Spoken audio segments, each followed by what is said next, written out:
ஒரே பெயரில் வேட்பாளரை களமிறக்கிய தாவேக. செந்தில் பாலாஜியின் ரியாக்ஷன். கோவை தெற்கு சட்டமன்ற தொகுதியில் திமுக வேட்பாளர் அமைச்சர் செந்தில் பாலாஜியின் அதே பெயரில் தமிழக வெற்றிக் கழகம் மற்றொரு வேட்பாளரை களமிறக்கப்பட்டுள்ளார். இது அரசியல் வட்டாரத்தில் பேசுபொருளாகியுள்ள நிலையில் இது குறித்து அமைச்சர் செந்தில் பாலாஜி செய்தியாளருக்கு பேட்டியளித்தார். ஒரே பெயரில் வேட்பாளர்கள் இருப்பதால் வாக்காளர்களிடையே குழப்பம் ஏற்படுமா என்ற கேள்விக்கு பதிலளித்த செந்தில் பாலாஜி, தமிழக மக்கள் தேர்வு முறைகளில் மிகுந்த தெளிவு கொண்டவர்கள். குறிப்பாக உள்ளாட்சி தேர்தலில் வார்டு உறுப்பினர், தலைவர் என 4 வெவ்வேறு சீட்டுகளில் குழப்பமின்றி வாக்களிக்கும் திறன் கொண்டவர்கள். எனவே ஒரு பெயரில் வேட்பாளர்கள் இருப்பதனால் வாக்காளர்களுக்கு எவ்வித குழப்பமும் ஏற்படாது என தெரிவித்துள்ளார். பெயர்கள் ஒன்றாக இருந்தாலும் சின்னங்கள் வெவ்வேறானவை என்று சுட்டிக்காட்டிய அவர், 75 ஆண்டுகால பாரம்பரியமிக்க திராவிட முன்னேற்ற கழகத்தின் உதயசூரியன் சின்னம் பட்டி தொட்டி எங்கும் வாழும் மக்களுக்கு நன்கு அறிமுகமானது என்று கூறியுள்ளார்.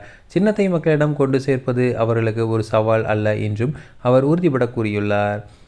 தேர்தல் களம் குறித்து பேசிய அவர், மாவட்டத்தில் உள்ள 10 தொகுதிகளிலும் மக்கள் தங்களுக்கு முழு ஆதரவை அளிக்க தயாராக இருப்பதாக களத்தில் உணர முடிகிறது. வாக்கு எண்ணிக்கையின் போது வெளிவரும் முடிவுகளும் மிகப்பெரிய வாக்கு வித்தியாசமும் எங்களின் வெற்றியை பறைசாற்றும். அதை அனைவரும் பார்ப்பார்கள் என நம்பிக்கை தெரிவித்துள்ளார். மேலும் தேர்தல் பணிகள் ஒரு பகுதியாக வரும் 2ஆம் தேதியன்று திமுக தலைவரும் தமிழக முதலமைச்சருமான மு.க.ஸ்டாலின் கோவை கொடிசியா மைதானத்தில் நடைபெறவுள்ள பிரம்மாண்ட தேர்தல் பிரச்சார கூட்டத்தில் உரையாற்றுள்ளதாக குறிப்பிட்டுள்ளார். இதற்காக ஏற்பாடுகள் தற்போது மிக சிறப்பாக நடைபெற்று வருவதாகவும் தெரிவித்துள்ளார்.